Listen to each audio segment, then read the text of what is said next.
জনাব ফজলে হুদা বাবুল, স্বস্তির জায়গা দেবার কথা ছিল, সেই স্বস্তি জনগণ পাচ্ছে না। আপনারাও জানেন যে বিএনপি একটা মুক্ত বুদ্ধি চর্চার একটা রাজনৈতিক দল, মুক্ত গণমাধ্যম এর স্বাধীনতায় বিশ্বাসী রাজনৈতিক দল। সকল রাজনৈতিক দলের প্রতি শ্রদ্ধা রেখে বিএনপি তার রাজনীতিটা করেন এবং সেইটার সুফল অন্যান্য রাজনৈতিক দলগুলো পাচ্ছে। উনি বলছেন ভিন্ন মতের প্রতি শক্তি প্রদর্শন। আমি সেটাতে আসছি। উনি যে একটা রেফারেন্স নিয়ে উনি বললেন, ওনারা প্রায় প্রত্যেকটা জেলা উপজেলায় গিয়েছেন। ওনারা একটাতে যে যখন ওই লোকাল লোকজনকে নিয়ে, প্রথমত ওনাদের রাজনৈতিক ভাষাগুলো শুদ্ধতা করতে হবে। বাংলাদেশের মানুষও কিন্তু রক্ত মাংসের গড়াই মানুষ। আপনি আমার উপজেলায় যাবেন, আমাকে নিয়ে যা ইচ্ছে তাই করবেন, সেখানে আমারও তো ফলোয়াররা আছে, আপনি তো একা নেই, তাই না? তো হবিগঞ্জে যে প্রথম কথা হচ্ছে, হবিগঞ্জের মেয়রকে নিয়ে যেভাবে কথা বলা হয়েছে, উনি কিন্তু জেলে থাকার পরও একজন মেয়র ছিলেন। উনি এখন বর্তমান সংসদের মাননীয় হুইপ, সংসদ সদস্য।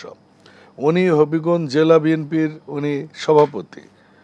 তাকে নিয়ে যেসব কথা বলা হয়েছে, খুব স্বাভাবিক, সাধারণ লোকজন ওখানে, তার যারা ভক্ত, তারা কিন্তু খেপেছে। দ্বিতীয় কথা আমি বলি যে ওই যে বাচ্চাটার চোখ নষ্ট হয়েছে, এর জন্য আমি অবশ্যই দুঃখ প্রকাশ করি এবং সমবেদনা জানাই, এবং এটাকে আমি নিন্দাও জানাই। এরকমটা হবার কথা নয়। ওনাদের একজন নেতা আছেন, যে নেতার নাম আমি নিতে চাই না, সেই নেতা প্রত্যেকটা জায়গায়, আমার উপজেলায় যখন গেছে, আমাকে কিন্তু বিভিন্ন জায়গায় কথা বলতে হয়েছে, তাকে বোঝাতে হয়েছে যে please nobody should be there, তারা তাদের মতো প্রোগ্রাম করে চলে যাবে। এটা আমার স্কুলের মাঠে প্রোগ্রাম ছিল, সেই মাঠে লোকজন হয়নি, পরে শহীদ মিনারে গেছে, ছোট বাচ্চাদের ফুটবল দেবে বলে ডেকেছে, 250 জন লোক হয়েছে সেখানে, ওনাদের কেন্দ্রের যুগ্ম আহ্বায়ক তিনি, এবং এর মধ্যে 150 জন হাপ্পান পরা ছিল, ফুটবল দিতে চেয়ে ফুটবলও দেয়নি তারা, এবং সেটা নিয়ে বা কয়েকটা দিয়েছে, সেটা নিয়ে অনেক। তো এটা হচ্ছে ঘটনা। দ্বিতীয় ঘটনা, আমি যদি স্পটের গল্পটা করি, আমি কয়েকটা টেলিভিশনে বলেছি, আমি 6 বার ওই ডিস্ট্রিক্টের এসপির সাথে কথা বলেছি, যেটা তো হওয়ার কথা ছিল না। এসপি সাহেব বলেছেন যে প্রথম কথা হচ্ছে, ওই জায়গাটাতে তাদের র্যালি করে এসে পথসভা করার কথা ছিল, তাদের পুলিশের প্রস্তুতি সেরকম ছিল, তারা র্যালি করেননি, তারা শুধু পথসভায় গেছেন। ঠিক আছে, পথসভায় যে পথসভা কিন্তু হয়ে গেছে, হয়ে যাবার পর পুলিশের গাড়ি বের হবার পর তাদের গাড়ি বের হবার কথা, তারা বলে গণমাধ্যমের গাড়ি ছিল এটা, তাদের নিজস্ব গণমাধ্যম, কোনো পত্রিকার না, কোনো টেলিভিশনের না, এটা এনসিপির নিজস্ব গণমাধ্যম কর্মীরা সেই গাড়িতে ছিল, তারা পুলিশের আগেই বের হয়েছে, তখন গাড়িটা অ্যাটাক হয়েছে। তৃতীয় কথা হচ্ছে যে তারপরও আমি বলি এসব হবার কথা নয়, এবং আমি তাদেরকে অনুরোধ করব যে আমরা কথা বলবো, গণতন্ত্রে কথা হবে, তর্ক হবে, বিতর্ক হবে, মত থাকবে, দ্বিমত থাকবে, ঐকমত থাকবে, আবার বহুমত থাকবে, কিন্তু দিন শেষে গণতন্ত্রের জয়যাত্রা সচল থাকবে, অব্যাহত থাকবে।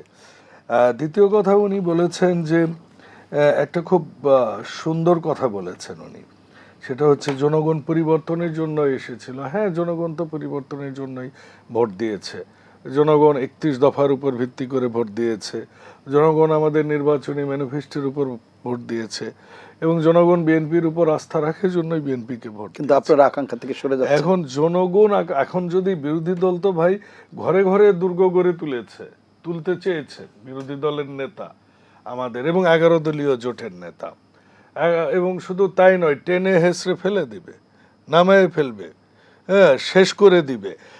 বিএনপি আওয়ামী লীগ আপনারা জানেন যে চিরশত্রু। কোনোদিনও আওয়ামী লীগ ক্ষমতায় যাওয়ার পর বোধহয় বিএনপি প্রথম 6 মাস কোনো কর্মসূচি দেয়নি। এই জামাতে ইসলাম কিন্তু প্রত্যেকটা বিভাগে সমাবেশ করেছে।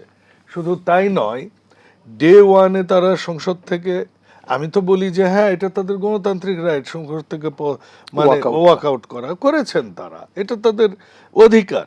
ওয়াকআউট করার, ঘরে ঘরে দুর্গ গড়ে তোলার শব্দ যারা করে, এটা সর্বনিম্ন রাজনৈতিক শিষ্টাচার। এর চেয়ে আরও অনেক ভালো ভালো কাজ আছে। কাজ কি? আমাদের দেশে বেকার সমস্যা, এই মুহূর্তে 4 থেকে 5 কোটি শিক্ষিত বেকার আছে। আমাদের দেশে অনেক সমস্যা রে ভাই। আমাদের দেশের মানুষ এখনো তাদের ন্যায্য যে মৌলিক চাহিদাগুলো, স্বাস্থ্য বলেন, শিক্ষা বলেন, আপনার বাসস্থান বলেন, মানুষের নিরাপত্তা বলেন, সেগুলো নিয়ে কাজ করতে তো দিবে সরকারকে, সময় দিবে তো। আমাদের সমস্ত প্রশাসন, আমাদের সে গত 18 মাসের প্রশাসন, না হলে গত 17 বছরের প্রশাসন, এই প্রশাসন এখনো আমরা পরিপূর্ণভাবে ঠিক ঢেলে করতে সাজাতে পারিনি। পারেননি। উনি একদম এই মানে 6 মাসেই উনি উপসংহার টেনে ফেললেন যে জনগণের আশা আকাঙ্ক্ষা পূরণ করতে পারেনি। আমি কোনো একটু কোনো আগে ক্ষেত্রে আপনারা আওয়ামী লীগের মতো ভাষায় কথা বলছেন, সেটিও বলছি। আমি তো বলি তারা আওয়ামী লীগের মতো আচরণ করছেন।